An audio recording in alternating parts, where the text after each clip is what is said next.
Welcome to the Ruth Effect, a Bible class that God had me start to learn and study and walk out the book of Ruth. My name's Agatha Corbin, and I am one of those servants of God that love Bible study. And during this quarantine time, I know that it's hard to kind of congregate with other folks and sit down and have real word and real truth. So I thought that I would bring the book of Ruth to the masses through this production. Tonight, we're going to do chapter 1 with the book of Ruth. So please get out your Bibles, your iPads, your iPhone, and we're going to go down this journey together to talk about a wonderful woman, or really two women, that had to walk out their trust in God during the famine, during the work and the reaping, and during the glean to the harvest. The book of Ruth has two major characters, really three. That is Boaz, which was the redeemer, the kinsman of Naomi, who is the mother-in-law, and there's Ruth, the daughter-in-law that became a faithful servant to her mother-in-law after the loss of her husband. So tonight we're going to talk about chapter 1. So first I'm going to read chapter 1 through 7, and then we're going to talk about how it relates to in today's society, the book of Ruth, and how to become a true woman of God, not just a woman of God, but a true man of God also, on speaking and doing your truth and trusting God even in the famine. Okay? Chapter 1. Now it came to pass in the days when the judges ruled that there was a famine in the land. How many out there has had a famine? I know I have. Right now, during this COVID season that we're in, we're going through a true famine in the United States of America. So I believe that this book is going to add some value to a lot of men and women out there who are trying to just trust God for some type of help in next level of their lives. And a certain man of Bethlehem, Judah, went to sojourn in the country of Moab, he and his wife and two sons. And the man was named Elimelech, and the name of his wife was Naomi, and the name of his two sons were Mahlon and Chilion, Ephraimites of Bethlehem, Judah. And they came into the country of Moab and continued there. And Elimelech, Naomi's husband, he died, and she was left with her two sons. They took them wives of the women of Moab. Now you have to understand, back in those biblical times, it was very unknown for the Israelite tribes to marry and intermingle with other nations or other races or other religions. But as they moved outside of the Judah area and moved into Moab, the sons took on those Moabite wives. So bookmark that. And as they took on these wives, the names of one was Oprah, and the name of the other was Ruth. And they dwelled there for 10 years. And Mahlon and Chilion also died, both of them. And the women was left with two sons, two dead sons, and a husband. So now Naomi's not only had lived in a famine and ran to Moab country because of the famine, she lost her husband, and then she lost her two sons. Then she arose with her daughters-in-law, and she might return to the country of Moab. For she had heard in the country of Moab how God had visited his people and given them bread. Wherefore she went forth out of the place where she was, and her two daughters, in-law with her. They went on their way to return to the land of Judah. And Naomi said unto her 2 daughters-in-law, Go, return to each of your mother's house. Because Naomi at this point didn't have anything to give to her daughter-in-laws. She had no husband, no sons, no money, no food, nothing really to give to these 2 other widows. So Naomi said unto her 2 daughters-in-law, Go and return to your mother's house. The Lord deal kindly with you, as ye have dealt with the dead and with me. The Lord grant you that ye may find rest of each of you in your house or for your husbands. Then she kissed them, and they lifted up in their voices and wept. They cried because they had real respect and real love for their mother-in-law. How many people truly have real true love for their in-laws? Bookmark that. But I would say during this COVID period, if anything that we're getting out of this famine time is a lot of family time. A lot of family time, and a lot of people dependent on God, therefore dependent on each other. That's first, during this famine.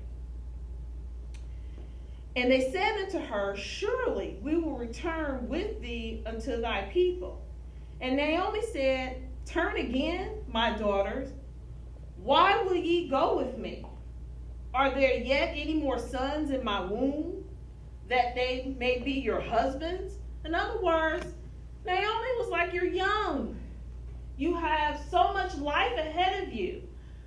I am an older, retired widower.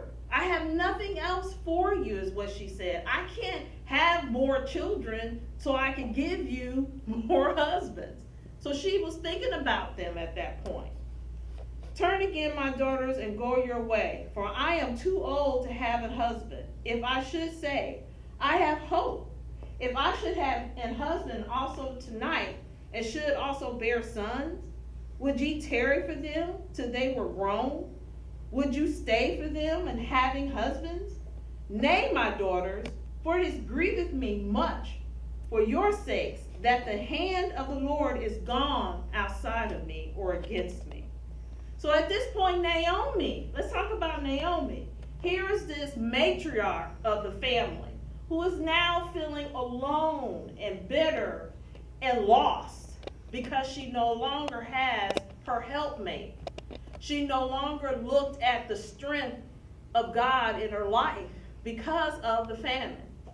I know in my personal life, as a single mom, who had 2 failed relationships in her past, who lived in that state of famine for many years, for a while there felt hopeless, felt like, how could I give to anybody else when I am walking and living in a famine? So I encourage you, if anything you get out of this word in the book of Ruth, that there is a kinsman redeemer and that he does give us hope and restoration and a harvest. So she's telling the young ladies, please, don't try to wait for me. Don't try to go with me.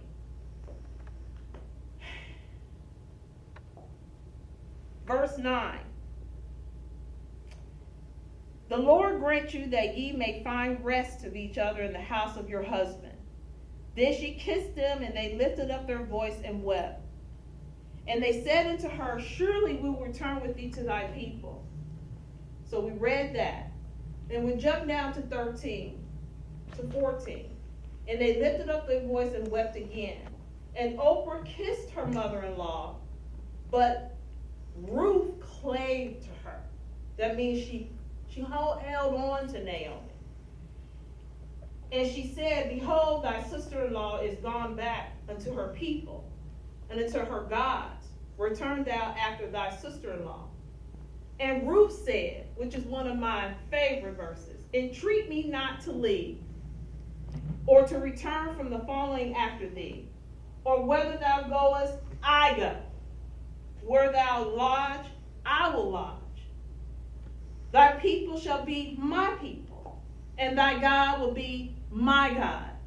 What a phenomenal statement about, here's a woman, Ruth, who was a Moabite. She knew nothing about the God of all gods. She did not know about Jehovah. She came from a country and a family that worshiped many gods, pagan gods.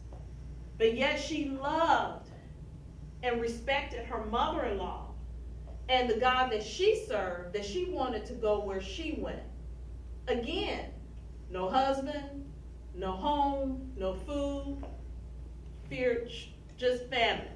But this woman claved and held on to Naomi, who lost all hope. How many of us right now are feeling that way during this COVID time? We're feeling a little hopeless. And maybe some of us that are alone may not feel like we have anybody to cleave to hold on to. But in the book of Ruth, it shows us that these characters relied on each other, but in the end, it was God that they truly relied on in order to help one another. Where thou diest, will I die, and there will I be buried. The Lord to do so to me, and more also, if aught but death part thee and me. This woman is basically saying, Ruth, to Naomi, I will die where you die. I will be buried where you are buried. I will be with you until the end. How many men and women out there have that true commitment and true love to one another? The reason why the book of Ruth is so personal to me is that during my famine, even before COVID, while I was a young mother, God showed me how to rely on mentors, my parents first, mentors, my family, my friends, and my community to get myself out of or walk out of that famine. I held on to God's word. And the book of Ruth during that time was such a personal story for me about preparation, about sowing good seed, about listening to other men and women of God who walk this word out and show me that, yes, Agatha, you can walk this word out too. So what I'm saying to the audience as we go down the book of Ruth together, put yourself as that character, whether you're male or female. We all are in the midst or have been in a famine. We all have family members or friends that has left us, who has probably passed away. But God has kept us here for a reason. And even Naomi had a reason. She didn't know that, yes, she was holding on to Naomi, but the reason why she held on to Naomi is what the God in Naomi, and that presence is what she yearned for, what she wanted to be obedient for. So even if you don't know who God is right now, but when you do know and you get his presence and you get that spirit in you, you're going to want to hold on to that. You want to cleave to that. You want to walk it out. You want to go where it goes. You want to lay down where it lays down. You want to work where it tells you to work. That's why I love the book of Ruth. When she saw that she was steadfastly minded to go with her, this is Naomi, then she left speaking unto her. So they two went until they came to Bethlehem. So they left the Moabite area and went to Bethlehem, which is the hometown of Naomi. And it came to pass when they were come to Bethlehem that all the city was moved about them. And they said, is this Naomi? And she said unto them, call me not Naomi, call me Mara. Mara, in the biblical term, in the Hebrew dictionary, means bitter. So Naomi went from a wonderful, beautiful, healthy, loving woman to a bitter, angry woman because she lost everything. I know and remember those days, those dark days where I felt like I've lost everything. Whether I've lost a family member, I've lost both my parents, I've lost income, I've lost a home, I've lost, I thought, the loves of my life. I've lost jobs, money, and what we think is success. But I tell you, the one thing that kept me from going to the Mara side was a king, my kinsman redeemer, Jesus Christ. And that is one of the bottom line themes that we're going to learn throughout the book of Ruth. Jesus is threaded through this whole book. Ruth and Boaz is a love story because it is the lineage of Jesus Christ. And so it starts off sad of a famine, but it will end in glory because of a redeemer. Thank you.